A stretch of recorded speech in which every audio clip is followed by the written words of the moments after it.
When I died in my previous life, it was one of these four maids standing before me who served me the poison. The wedding palanquin was still swaying. Through a crack in my veil, I saw Bitao on my left, Cuizhu on my right, and Suyun and Yingxue following behind. Four familiar faces. Bitao's gaze was unfocused. She kept glancing at the lintel of the Marquis' mansion. Cui Zhu kept her head bowed, her fingertips constantly twisting the hem of her robe. Suyun smiled the sweetest, taking the initiative to smooth out my skirt. Ying Xue was quiet and reserved, staring only at the ground. In my previous life, I trusted them for 3 years. In the winter of the 3rd year, a bowl of lotus seed soup laced with arsenic was brought to my bedside.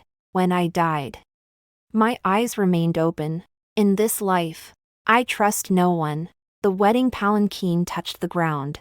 Beneath my veil, I curved the corners of my mouth. All 4 of them, not a single one will be spared. Main text. The sound of firecrackers was deafening. Red silk streamers hung from the lintel down to the steps. The Marquis' mansion was decked out in festive lights and decorations. Qin Zhaoyan stood in the center of the main hall, clad in a crimson wedding robe. His expression stern, exactly the same as in my previous life. The same reluctance, the same chill in his eyes. In my past life, I was naive enough to believe I'd married my ideal husband. In this life, I only want to reclaim what is rightfully mine. The wedding ceremony, the tea offering, and the bridal chamber. Everything was exactly the same as in my past life. Qin Zhaoyan lifted my veil, glanced at me, said nothing, and stood up to walk out. The Marquis' mansion has many rules. You should rest for now. The curtain fell. Bitao came over and poured tea with great care. Young madam, please have a sip of water. Cuizhu knelt down to untie my embroidered shoes. Young madam, you must be exhausted from the journey. Suyun had already begun making the bed, moving more deftly than anyone else. Ying Xue stood in the corner and whispered, Young madam, it is late. You should rest early. I picked up the teacup but didn't drink. Bitao, your servant is here. Before you entered the mansion, when was the last time you saw my mother? Bitao's hand paused for a moment. In an instant, she returned to her usual composure. The night before we left, Madam instructed me to take good care of the young mistress. That was a fine answer. She said the same thing in my previous life. Only in that life. I didn't know that before we left. My mother had met privately with Bitao and Cuizhu for a full 2 hours. She gave them a secret ledger and instructed them to send a letter to the Rong household every 5 days, reporting in minute detail everything about my life at the Marquis' residence. I also didn't know that Suyun wasn't actually a maid purchased by the Rong family. She was a distant niece of Aunt Han from the Marquis' household, planted in the Rong family 3 years ago to serve me, waiting for me to marry into the family so she could act as an inside informant. As for Ying Xue, in my previous life, she truly never harmed me, but she never saved me either. When Bitao walked in carrying that bowl of lotus seed soup, Ying Xue was standing right outside the door. She heard it. She knew. She did nothing. I want none of these 4 types of people. First thing tomorrow morning, I set down my teacup. Go and fetch Matron Han, the housekeeper. Bitao froze. Young madam. On this joyous occasion, I said first thing tomorrow morning. My tone was calm. Bitao fell silent. Before dawn had fully broken, Matron Han arrived. A woman in her early 50s, her hair combed with meticulous precision, her smile concealing a scrutinizing gaze. What are your instructions? Young madam, Madam Han, these 4 maids from my dowry do not suit my tastes. Madam Han's smile froze for a moment. But these were carefully selected by Lady Rong. Precisely because my mother chose them is why they do not suit me. I looked at her. Please find a broker. Madam Han, have them take the girls away today. Bitao's face paled. Young madam. Cuizhu knelt with a thud. Young madam. What have I done wrong? Suyun's eyes immediately reddened. Her lips trembled, and she could not speak. Ying Xue did not move, merely staring at me with a complex expression. Madam Han frowned. Young madam. Selling off a maid from your dowry on your very first day. Harif, word of this gets out. Then please pass on a message for me. I stood up and smoothed my sleeves. Tell them the new bride is strict on etiquette and cannot tolerate those who fail to serve her properly. Madame Han's expression ifted repeatedly. She couldn't tell if I was truly being capricious or had ulterior motives. This matter must be reported to the old madam. Of course it must. I smiled. I was just about to go pay my respects to grandmother. In the Shuxitang hall, Lady Shin was reclining on a daybed, fingering a string of agarwood prayer beads. Seated beside her was a woman in a moon-white gown, her features delicate and fair, with downcast eyes. She peeled a tangerine for the old madam, Lu Ruyan. In my previous life, it was with this very gentle demeanor that she gradually usurped my place in the Marquis mansion. Oh! The new bride has arrived. The old madam lifted her eyelids. I hear you intend to sell off all your dowry maids. News travels fast. I knelt to pay my respects. Your granddaughter-in-law pays her respects to grandmother. Answer my question first. Grandmother. Of those 4 maids, 2 were spies planted by my mother. One has a shady background, and the other, I paused, is unfit for service. The hall fell silent for a moment. The old lady's prayer beads stopped moving. You see things clearly enough. Her tone betrayed no emotion. Your granddaughter-in-law has no other talents. But at least my eyes aren't blind. Lu Ruyan lifted her head and glanced at me. Her gaze was detached, as if she were looking at someone who had overestimated her abilities. In my previous life, she had looked at me with exactly that same expression. From start to finish. From beginning to end. The old lady was silent for a moment, then suddenly chuckled. Very well. If you wish to replace them, so be it. However, she gestured toward Lu Ruyan. Ruyan has served by my side for many years and is well versed in the affairs of the household. Would you like her to assign a couple of maidservants to you? My smile remained unchanged. Thank you for your kindness, grandmother. However, I would like to go to the labor exchange myself to select some who suit my preferences. The old lady stared at me for several long moments. As you wish. I curtsied and took my leave. As I reached the doorway, the old lady's voice came from behind me. Quite the spectacle for a new bride. I turned and curtsied. You are quite right, grandmother. Starting tomorrow, I shall assist you in sorting out this household's messy accounts. It will be my way of showing filial piety. The old lady said nothing. Her prayer beads spun even faster. The South City brokerage. In my previous life, I had never set foot in a place like this. In my previous life, I had barely even stepped outside the gates of the Marquis mansion a few times. The matchmaker's surname was Wu. Her shrewd eyes scanned me from head to toe, seeing my fine fabrics and the Marquis' carriage following behind me. Her demeanor immediately warmed by a degree. What sort of maids does this noble lady require? Pretty ones. Hard-working ones. I want 4. I stated my requirements. The first must be literate and know how to keep accounts. She doesn't need to write beautifully, just recognize all the characters in the ledgers and work the abacus quickly. Madame Wu froze. The second must be physically strong, preferably with some martial arts training. Madame Wu's eyes widened. The third must be quick-witted and well-connected.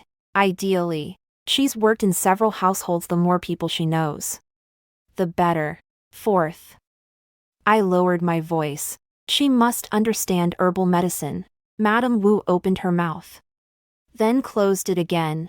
She'd been in this business for 20 years and had heard every kind of odd request.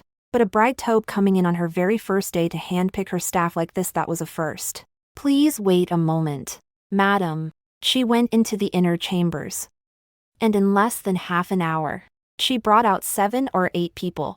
I looked them over one by one. In the end, I kept 4. Qiu Shi, 23, was the daughter of a cloth shop manager who had fallen into servitude after her family's decline. She could balance 3 ledgers within the time it takes for a stick of incense to burn. Qing Tang, 19, the daughter of a hunter, was strong enough to carry a share of grain and had fighting skills sharper than most men.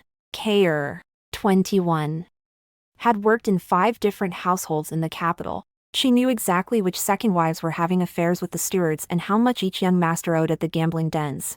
Yingxue, 20, was a former apprentice at a herbal shop.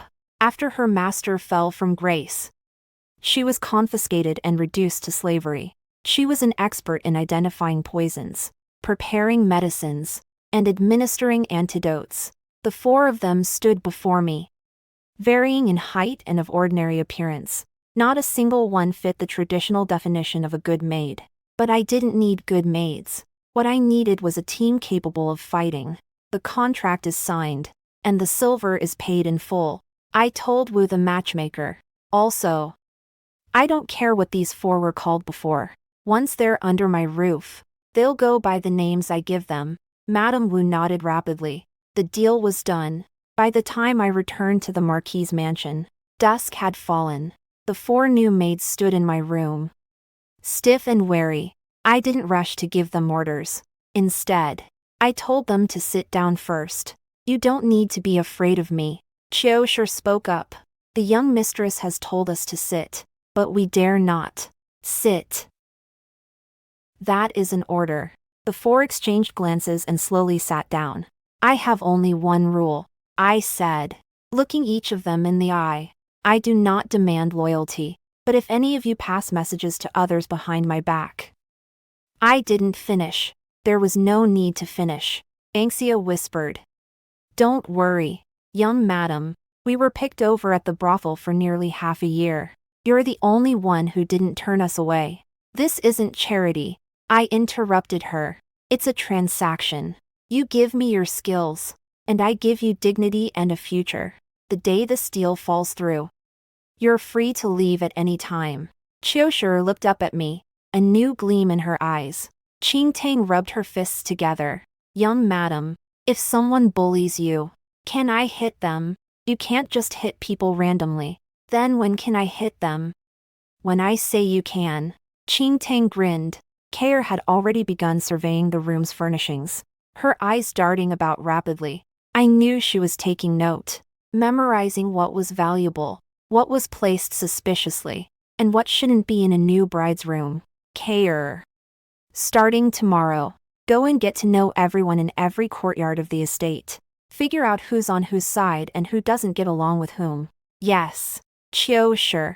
The day after tomorrow I'm going to the steward to request the ledgers. You're coming with me. Yes. Yingxue. Go familiarize yourself with the manor's kitchen and medicine store. See what herbs are used on a daily basis. Yes. Qingtang. Here. I looked at her. Just stay close to me. The sound of the watch drum came from outside the window. My first day as a bride in the Marquis mansion had come to an end. At this time in my previous life, I was still waiting foolishly in the bridal chamber for a groom who would never return. In this life, I won't wait for anyone. The third day, when Madame Han brought the ledgers, the smile on her face looked more like a grimace than a smile. 3 large chests, stacked higher than a table. Young madam, these are the general ledgers, monthly accounts, and transaction records for the past 3 years. 3 years. Yes. As for the ones before that, the storeroom got damp, and some were eaten by insects. I didn't call her out on it. In my previous life, I could barely read a few characters. Even if I'd been given these ledgers, I wouldn't have understood them. This time is different. Cuizhu sat behind me and opened the first ledger. Within 15 minutes, her brows were furrowed. She leaned close to my ear and whispered, "Young madam, these accounts don't add up. What's wrong?" Under the silk purchases category, last spring, the estate bought 800 bolts in a single transaction. 800 bolts. There are barely 100 people in the entire Marquis household. Even if everyone were to make new clothes, we wouldn't use more than 200 bolts in a year. She turned to another page, and the supplier is called Jin Yuan, a name I recognized from my time at the fabric shop. It closed down 3 years ago. A defunct merchant house was still supplying the Marquis household. The silver was recorded under the purchases category, but where did it actually go? I had a pretty good idea. Cuizhu. Mark all entries exceeding 50 taels. Yes, ma'am. Also, look into the income from the shops and estates under the Marquis' name over the past 3 years. The ledgers don't include detailed records for the shops or estates. They don't. A Marquis' estate. With over a dozen shops and thousands of acres of fertile farmland and not a single entry for income in 3 years' worth of ledgers. In my previous life, I didn't know because I never looked at the accounts. In this life, I know. Someone is draining this estate dry. In the afternoon, Shen Zhaoyan paid a visit. He stood at the doorway but didn't come in. I hear you're auditing the accounts. Stop it. I looked up at him. His face was expressionless. Grandmother has always managed the estate's accounts. You've only just married into the family. And now you're digging up old records. It won't look good if word gets out. He'd said something similar in my previous life. Different words. Same meaning. Mind your own business, Your Highness. I addressed him. That ancestral land included in your dowry, it should bring in 4,000 taels annually. How much did you receive last year? Shen Zhaoyan's brow twitched imperceptibly. He didn't answer. I did the math for you. 600 taels were deposited. Aren't you curious where the remaining 3,400 taels went? He was silent for a long time. Then he turned and walked away. He didn't tell me to keep investigating, nor did he tell me to stop. I sat back down at the table and opened the next ledger. That evening, Kair returned. She poured out the information she'd gathered like a flood. Young Madam Han was the old lady's dowry maid. She served the old lady for over 30 years. She's in charge of all the household's procurement, the storerooms, and the kitchen. The Marquis is rarely at the manor. He has a mistress on the side. And the old lady turns a blind eye to it. Lu Rian is a distant cousin from the old madam's maternal family. She entered the estate 5 years ago, ostensibly to keep the old madam company, but in reality. She glanced at my expression. Speak. In reality. The old madam has always wanted Miss Lu to become the crown prince's concubine. I smiled. In my previous life, Lu Rian did indeed become a concubine. It happened 8 months after I married into the family. At the time, the old lady said, Rian has served me for many years and is no longer young. Why not make her a concubine to Zhaoyan? It would give her a secure future. By then, I had already been stripped of my power. The maids from my dowry party relayed messages from my mother, while Suyun spied on me for the Marquis' household. I didn't have a single person by my side who would speak the truth. I had no choice but to nod in agreement. That won't happen in this life. Kair. Anything else? The old lady's maiden name is Lu. Her family is in the salt transport business. 3 years ago, there was a problem with the salt permits, and they lost a huge sum. 3 years ago, the Marquis' household accounts started going wrong 3 years ago. The shortfall in the salt permits was also 3 years ago. The timing matches up. The old lady has been using the Marquis' household silver to plug the holes in her family's finances. The 5th day, a letter from my mother arrived. It wasn't mailed. It was delivered by a substitute for Bitao, an old maid from my mother's household who had entered the Marquis' mansion under the pretext of bringing tonics for the new bride. The lady asks the young lady, "Why did you sell off Bitao and the others?" The old maid's tone was rather brusque. "Go back and tell my mother." I poured a cup of tea and pushed it toward her. "That I'm doing just fine. She needn't worry. Young madam. The lady is concerned about you. What she's worried about is losing her informant and not knowing the inner workings of the Marquis' estate." The old woman's face froze. "Go back." I picked up the teacup. "Leave the tonics here. But don't send anyone else." The matron's face was ashen as she left. Only after she had gone a good distance did Banksia approach me. "Young madam, would you like me to examine those tonics?" "Examine them." Banksia took a packet back with her and returned half an hour later with her report. "A small amount of saffron has been mixed into the tonics." My hand holding the teacup paused. Saffronet promotes blood circulation and dispels blood stasis. A small dose is harmless, but long-term use hinders conception. The tonics my mother sent me were actually medicine designed to prevent me from conceiving. She doesn't want me to gain a foothold in the Marquis' household. A daughter-in-law without offspring will never hold her head high in her in-law's home. And only. A daughter-in-law who cannot hold her head high in her husband's family will come to rely wholeheartedly on her birth family. That is Lady Roan's scheme. In my previous life, I drank it for a full year. Pour out all the tonic. I said. Yes. At dusk. Lu Rian arrived. She stood at the doorway, beaming, holding a bowl of soup. Sister, you must be exhausted from poring over the accounts all day. This is the white fungus and lotus seed soup I made. Please try some. Lotus seed soup. I looked at the bowl of soup, and the corner of my mouth twitched slightly. In my previous life, that final bowl of poison was also lotus seed soup. Sister Lu, you're too kind, I said, taking the bowl and placing it on the table. But I'm busy right now. I'll have it later. Lu Rian's gaze swept over the ledgers spread out on the table, and her smile faded for a moment. You're truly diligent, little sister. You've only just arrived, and you're already taking care of the household affairs for the crown prince. I'm not doing it for the crown prince. I turned a page in the ledger without looking up. I'm doing it for myself. After all, this household will be mine someday. I can't just muddle through life. You're right. Her smile returned to its usual warmth. Well, since you're busy, I won't keep you. After she left, Banksia looked at the bowl of lotus seed soup. Should we test it? No need. Why not? She's not stupid enough to strike at this stage. I pushed the bowl a little further away. This soup was a test, to see if I dared to drink it. If I was afraid of her. Banksia looked pensive.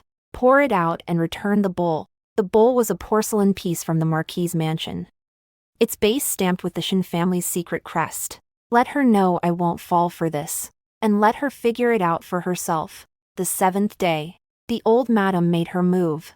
During the morning courtesy call, several extra chairs had been added to the Shuxatang Hall.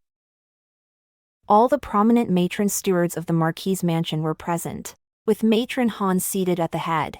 The old lady spoke slowly. Jean, I hear you've been going through the accounts these past few days. Yes. Have you discovered anything? Some entries are unclear, so I'd like to ask grandmother for guidance. The old lady laughed. You've only been here a few days, and you already want to give advice on the mansion's accounts. Madame Han interjected. The young mistress is likely unaware of the rules. 4 decades. The grand lady has personally reviewed the Marquis Mansion's accounts, and there has never been a single error. Madame Han is correct. I nodded. Since there hasn't been an error in decades, that means. I looked at Madame Han. Jin Yuan's store closed 3 years ago. Why was it still on the Marquis Mansion's procurement list last year? Madame Han's expression changed. The old madam's prayer beads stopped turning. Young madam, what do you mean by that? Madame Han's voice rose slightly. Nothing in particular, I just find it strange. You're a new bride. Instead of tending to the crown prince, you spend all day poring over the accounts. Madame Han stood up. Old madam, we cannot break this rule. The old madam looked at me, her gaze heavy. Jean, you'll learn the ways of this household in time. There's no need to rush. She emphasized the words no need to rush heavily. The implication was clear. Don't make a move. Grandmother speaks wisely, I said with a smile. Curtsying. Your granddaughter-in-law has taken your advice to heart. I stepped out of Shuxatang. Just as I turned the corner of the corridor, Qiushi came running toward me, his face pale. Young madam, the ledgers from our quarters have been taken away. Who took them? Madame Han's people. They said it was the old madam's order. The ledgers must be returned to the storeroom for centralized safekeeping. I stood in the corridor as the wind lifted the hem of my skirt. In my previous life, once things reached this point, I would have backed down. Once the ledgers were confiscated, I dared not ask any further questions. And then, day by day, things went from bad to worse. This time is different. I have Qiushi's mind. She remembers every single number. Qiushi, have you memorized all the key entries in the ledgers? Qiushi patted her head. Young madam, I have a photographic memory. Good. Go back to your room and recite them from memory. Yes. That afternoon, another incident occurred. Qing Tang rushed in.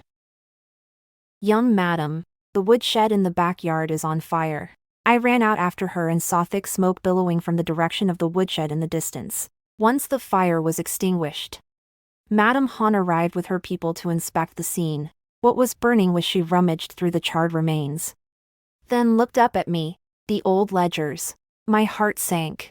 The pile in the woodshed was precisely that batch of moth-eaten old ledgers.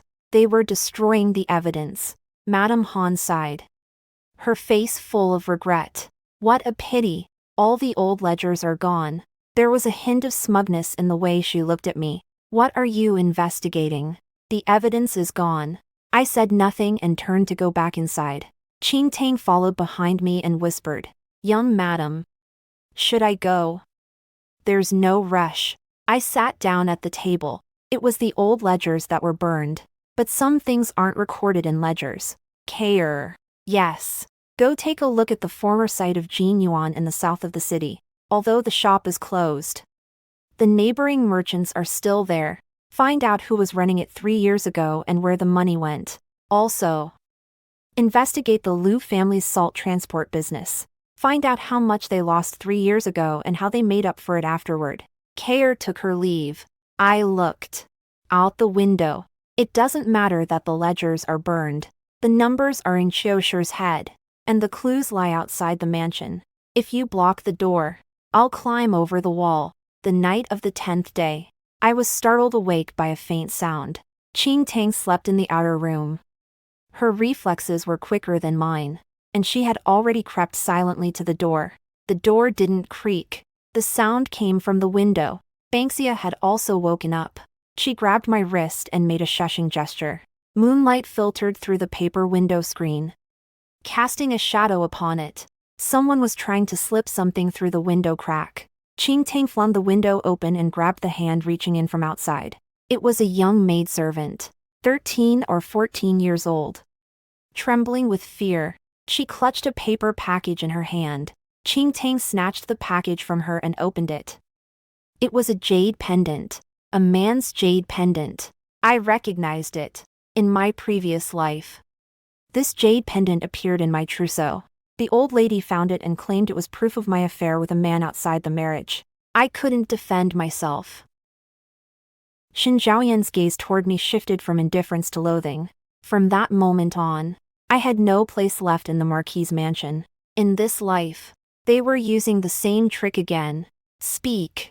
Who sent you? Qing Tang gripped the maid's wrist. The maid shook her head, sobbing. It was the matron attending Miss Liu who gave it to me, telling me to slip it through the young mistress's window. Did she tell you to leave right after? The matron said. That first thing tomorrow morning.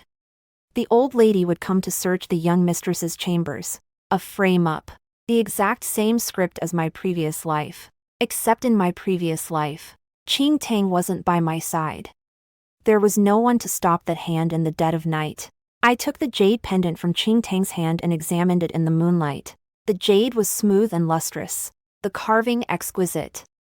The character Liu was engraved on the back. Something belonging to the Liu family. Yes. When the old madam comes to search the room tomorrow, place this jade pendant at the very bottom of my trousseau. Kayer froze. Young madam. Shouldn't you hide it? No. I want her to find it. And then I'll let her see the character on the back of the pendant. A men's jade pendant engraved with the character Liu. Unearthed from the new bride's room. Does the old madam want to accuse me of having an affair with a man outside the family? Fine. Then this man outside the family has the surname Liu. The old madam's maternal family also bears the surname Liu. She wants to bite me. Let her break her own teeth first. Sure enough, the old lady arrived first thing the next morning. Madame Han, accompanied by 4 maids, ransacked my room from top to bottom. When the jade pendant was unearthed from the bottom of my trousseau, a barely perceptible smirk of triumph flashed across the old lady's face. What is this? Your granddaughter-in-law does not know, I replied, keeping my head bowed. Someone slipped it through the window last night. Slipped in through the window. Madame Han sneered. Young madam. This is a man's jade pendant. Indeed. I raised my head. Madame Han, why don't you turn it over and look at the back? Madame Han paused. Then flipped the pendant over. The character Lu was clearly engraved there. The old lady's expression changed drastically. The Shuxitang hall fell so silent you could hear a pin drop. I knelt on the floor, my tone extremely respectful. Grandmother, how did this Lu family jade pendant end up at your granddaughter-in-law's window? I've only been in the mansion for 10 days and haven't even stepped outside the main gate. That's true. I paused. Sister Lu has lived in the mansion for 5 years and has the most contact with the Lu family. Why don't we ask Sister Lu to come and identify it? Whose is this? The old lady clenched the jade pendant tightly in her palm. Enough. Her voice was as cold as ice. Madame Han, dismiss everyone. Grandmother. Dismiss them. The crowd dispersed. The old lady sat on the daybed. And the look in her eyes toward me had changed. It was no longer the casual scrutiny of a new daughter-in-law. Rather, it was the gaze of one appraising a rival. Jean, your granddaughter-in-law is here. You're smarter than I thought. You flatter me. Grandmother. But clever people, her voice dropped to a whisper. In this household, rarely live long. I smiled, said nothing, and bowed before leaving. Behind me, I heard the sound of prayer beads clattering onto the table. News from Kair had arrived. It was even more shocking than I'd anticipated. After Jin Yuan Ho closed 3 years ago, the shopfront was taken over by a collateral branch of the Lu family, who converted it into a grain business. But in reality, they're still handling the Marquis Mansion's accounts. The silver leaves the Marquis Mansion under the guise of procurement, passes through Jin Yuan Ho's old channels, and ultimately ends up in the Lu family's salt trading house in Jiangnan. Over 3 years. The total amount is approximately. Kair glanced at Qiushi. Qiushi picked up where she left off. Based on the ledgers I transcribed and the external transaction records Kair uncovered, the silver that flowed out of the Marquis estate over those 3 years amounts to no less than 120,000 taels. 120,000 taels. The Marquis estate's annual income from its estates is only 4,000 taels. That sum of money would be enough to buy half the street. There's more. Kair's voice dropped even lower. The issue with the Lu family's salt licenses wasn't an act of God, it was man-made. 3 years ago, the second branch of the Lu family was reported for embezzling salt taxes and nearly faced legal action. The Lu family had to pay a huge sum of silver to grease the wheels and settle the matter. That sum of silver came from the Marquis estate. So this was the truth. 3 years ago, when trouble struck the Lu family, the old madam used the Marquis estate's silver to plug the financial hole for her maternal family. To cover up this massive deficit, Madame Han falsified the accounts, laundering the silver under the guise of fictitious purchases. And to ensure this secret remained hidden, the old lady needed to control every aspect of the Marquis estate, including her grandson's marriage. Qin Zhaoyan's wife had to be someone she could control, someone illiterate, easily manipulated, and surrounded by traitors. In my previous life, I fit that description perfectly. Young madam, Qiushi looked at me. Is this evidence enough? Not enough. What's missing? We need something to seal the deal. What? The Lu family's accounts.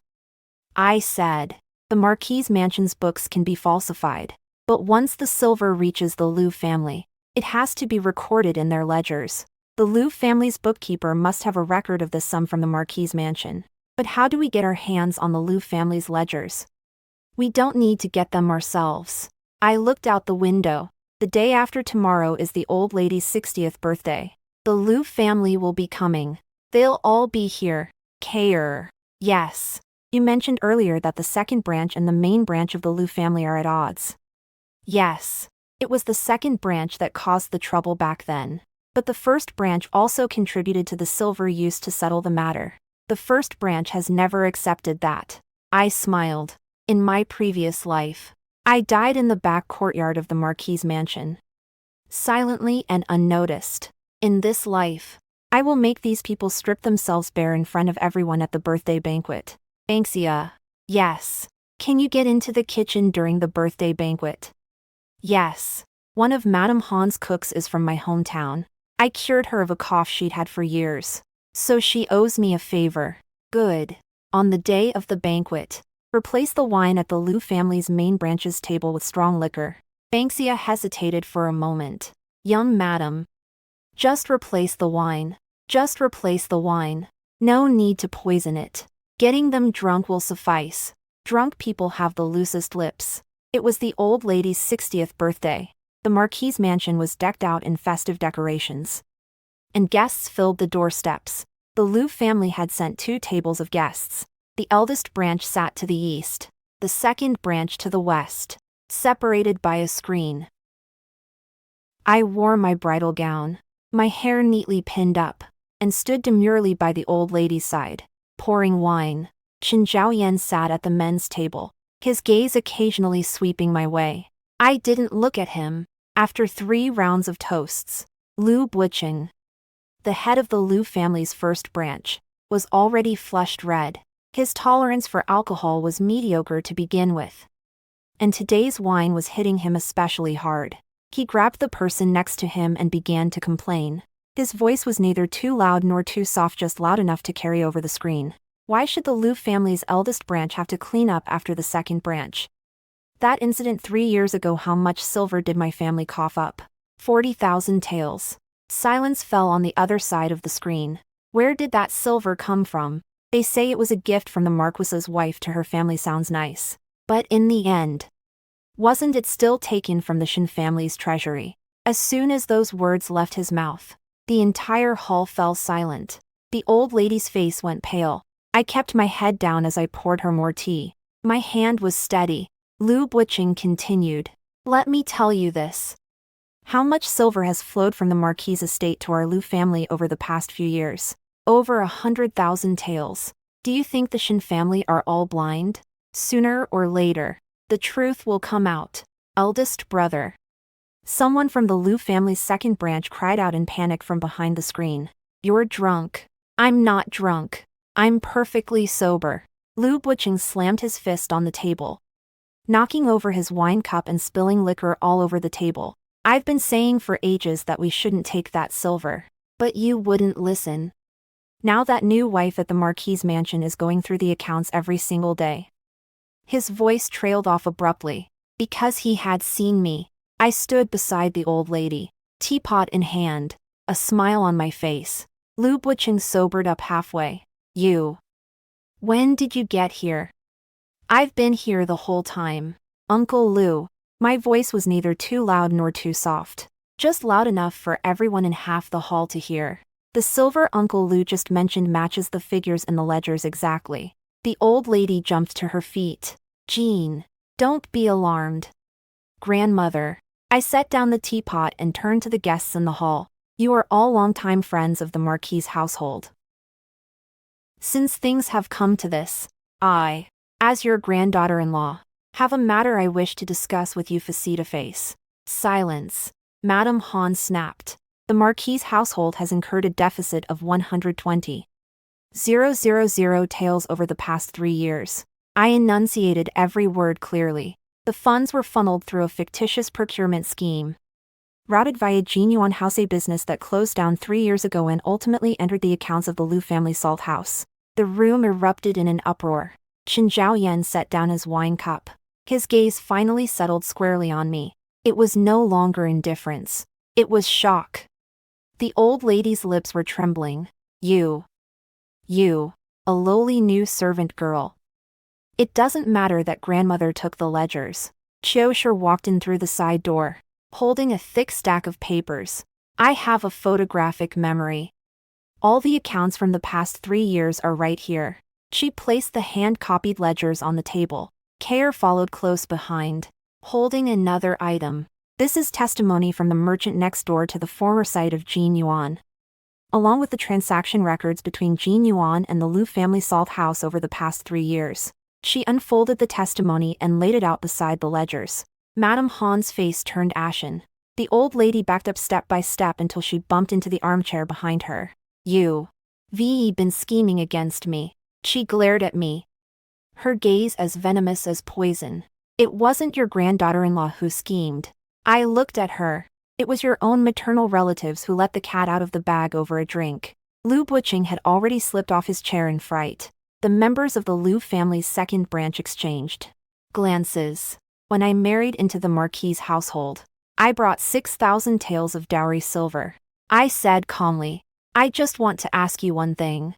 Grandmother, is the 6,000 taels also going to take the path through Jin Yuan, only to end up with the Lu family in the end? No one spoke.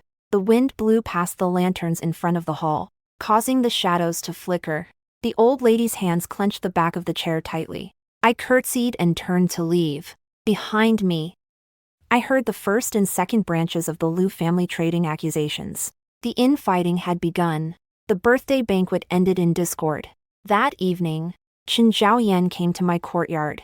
It was the first time he had ever stepped through these gates of his own accord.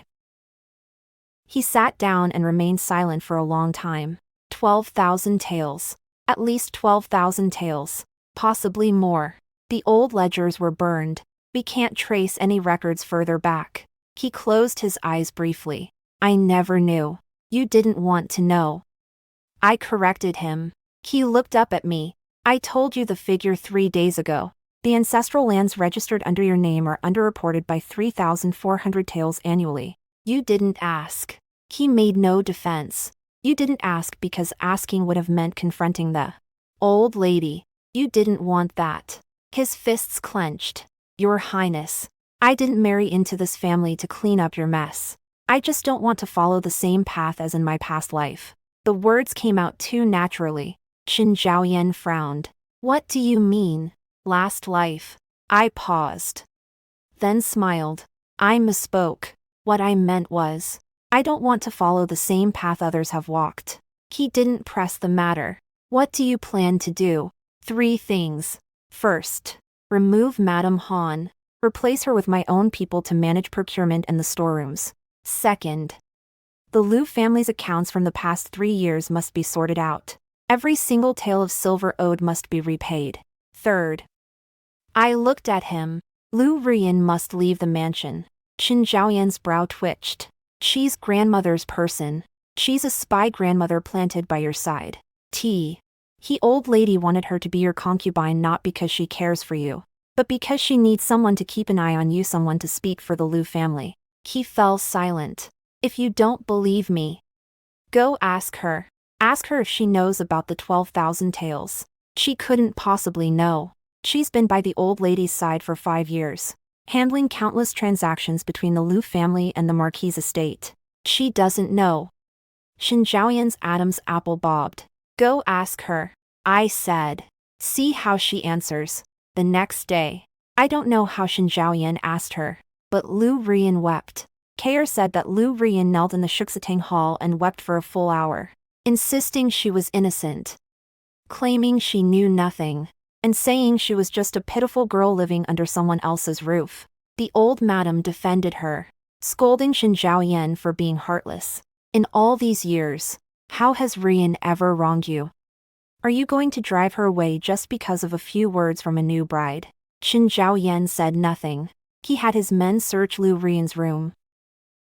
In a secret compartment of her trousseau, they found 3 letters. They were written to her by the second branch of the Lu family. The letters made it very clear. She was to keep a close eye on the Marquis Mansion's accounts and ensure the silver was transferred on time.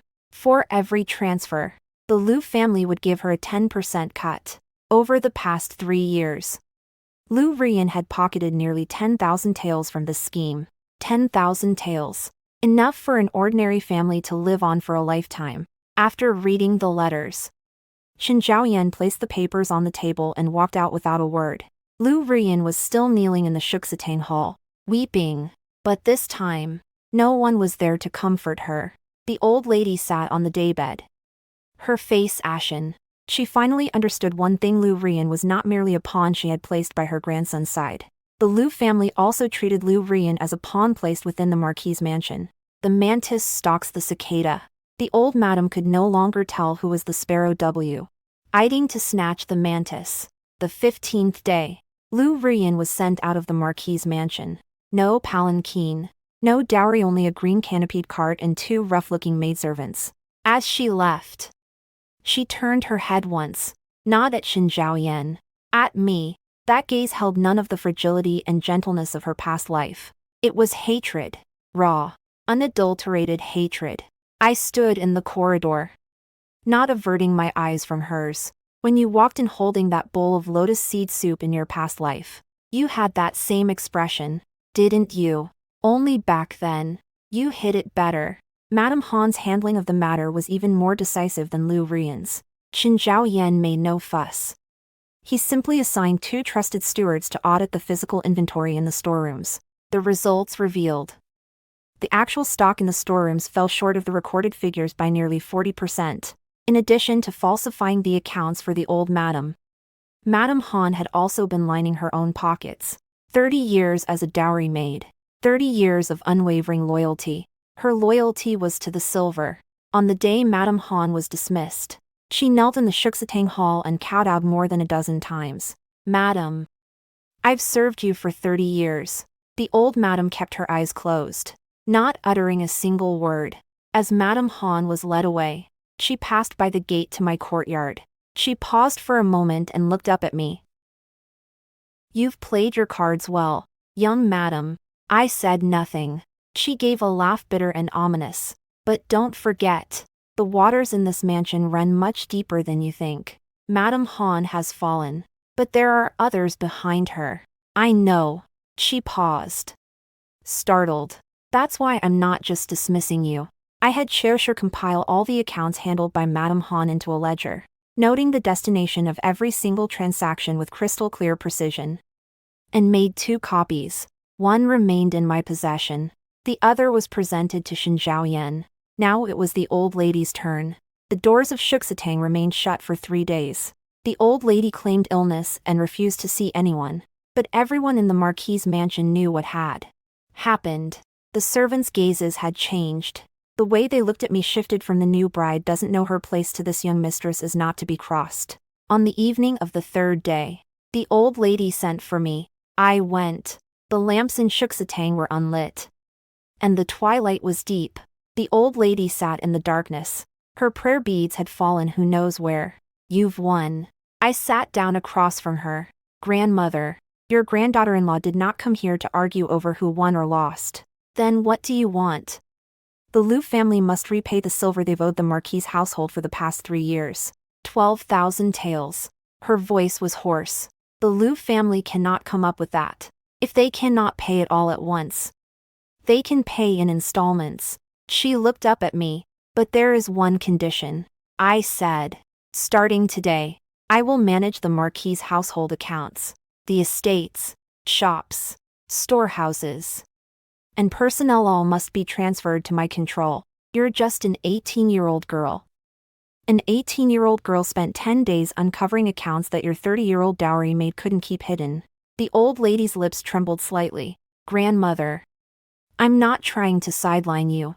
You remain the matriarch of the Marquis household, and the splendor of Shuxitang will remain undiminished. My tone softened slightly. But as for the silver, starting today, it will pass through my hands. On what grounds? On the grounds that I hold 2 sets of ledgers, one from Madame Han, and the other backed by the testimony of Lu Buqing from the Lu family's eldest branch, given while he was drunk. If these 2 items were to reach the censorate. I didn't finish my sentence. There was no need to finish. The Marquis ate. The Lu family's salt monopoly, and the old lady's dignity, all of it hinged on these 2 items. The old lady closed her eyes. For a very, very long time. Crows cawed outside the window. Very well. The single word seemed to be squeezed out from between her teeth. I stood up and bowed. As I reached the doorway, her voice came from behind me. Rong Jean. It was the first time she had ever called me by my full name. You don't take after your mother at all. I turned to look at her. Grandmother is right. The biggest difference between me and my mother is she treated her daughter like a pawn. And I will never be anyone's pawn. I lifted the curtain and stepped out. In the twilight, the lanterns along the corridor lit up one by one. The final matter concerned my mother. After the commotion at the birthday banquet, Lady Rong sent 3 groups of people each more urgent than the last. The first group delivered an apology, 2 bowls of the finest shoe brocade. In reality, they were there to gather intelligence. The second group delivered a family letter in the letter. My mother's tone was loving. She said she was very pleased to hear that I was doing well at the Marquis mansion. In reality, she was testing whether I was still willing to act as her spy. The third group brought my second uncle in person. My second uncle from the Rong family sat in my courtyard, holding a cup of tea he hadn't touched for ages. Jeaner, your mother's meaning is since you're now in charge of the Marquis' accounts, it would be more convenient for the Rong family to turn to you in case of an emergency. I looked at him. Second uncle. Since when did the Rong family start taking a page from the Liu family's book? My second uncle nearly spilled his tea. The Liu family was the last to stick their hands into the Marquis' treasury. You must have heard what became of them. Jeaner, your words are too harsh. Your mother is your own flesh and blood. My own mother laced my tonics with safflower. My second uncle's face went pale. She made sure I couldn't conceive, so I'd be dependent on the Rong family for the rest of my life. Is that what a mother does? He opened his mouth but couldn't speak. I stood up and smoothed my sleeves. Go back and tell my mother that, starting today, the Rong family's dealings with the Marquis estate will follow standard protocol. We'll observe the customary courtesies during festivals and holidays, but don't expect a single coin from the Marquis estate. And I, as your daughter, am worth not a single coin either. My second uncle sat there for a long while before finally rising and leaving. As he reached the doorway, he turned and glanced back at me. In that gaze, there was shock, there was strangeness, and there was a hint of something indefinable. Perhaps it was guilt, perhaps not. I did not dwell on it. After seeing my second uncle off, I sat in the courtyard for a long time. Qing Tang was chopping firewood nearby. Qiu Shi was inside, sorting through the accounts for the newly acquired farmstead. Banxia was taking inventory in the apothecary. Kair had likely run off to some alleyway again to gather news. The courtyard was very quiet. Leaves from the trees were blown down by the wind, landing on the hem of my skirt. I didn't reach out to brush them away. On the 15th day of my previous life after marrying into the Marquis' household, I still believed my days would only get better. Back then, Bitao would comb my hair. Cuizhu would simmer soup for me. Suyun would organize my wardrobe, and Ying Xue would sit quietly in the corner embroidering. They surrounded me, as if I were a caged bird. I thought that was care. In reality, it was a cage. Only after the cage was dismantled did life truly begin. At dusk, Shen Zhaoyan came again. Lately, he's been visiting more and more often. He no longer just stands at the door to exchange a few words before leaving.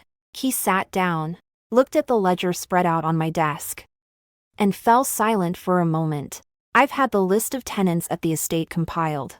It will be delivered tomorrow. As for the shops, 2 of the managers were placed there by Madame Han's relatives. I've already had them replaced. He fell silent again. Rong Jean. I looked up. You sold all your maids on your very first day here. Did you know from the start that things would come to this? I looked into his eyes. Those eyes in my past life. They had watched coldly as I wasted away day by day, until I was sent off with a bowl of lotus seed soup. In this life, there was something else in those eyes, but I wasn't sure what it was, nor did I intend to find out. I know only one thing, I said. What? If you live your life relying on other people's maids, other people's kindness, and other people's arrangements, sooner or later you'll pay with your life. He didn't speak. The wind made the lanterns in the courtyard sway. That night, I sat alone by the window. The moonlight was beautiful. A silvery glow spread across the courtyard, like a light frost had settled. The ledgers Qiu had copied by heart were neatly stacked to my right. The organizational chart of the Marquis' household, drawn by Kair, lay spread out to my left. The calming incense blended by Banxia burned slowly in the brazier. Qingtang's knife hung behind the door. 15 days.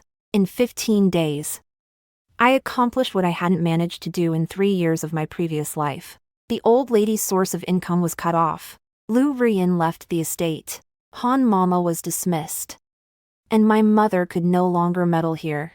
The Marquis estate accounts are in my hands. The future of the Marquis estate is also in my hands. Yet I feel no joy. The things I lost in my previous life, 3 years of my youth, a life, and a child who would never be born, will not return simply because I have one in this life. I closed the window and lay down on the bed.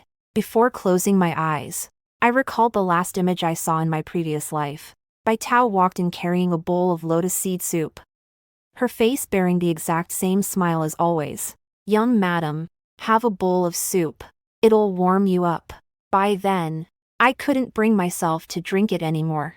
But I took the bowl and drank it anyway, because I trusted her. In this life, I trust no one. But I have 4 allies who don't require trust to sustain our bond. Our relationship isn't one of master and servant. It's a transaction. Transactions are more reliable than trust. Because transactions can be settled. But trust, it cannot be settled. It's late at night. The calming incense has burned out. It's quiet outside the courtyard. I close my eyes. There are still scores to settle tomorrow. The Marquis Mansion's accounts.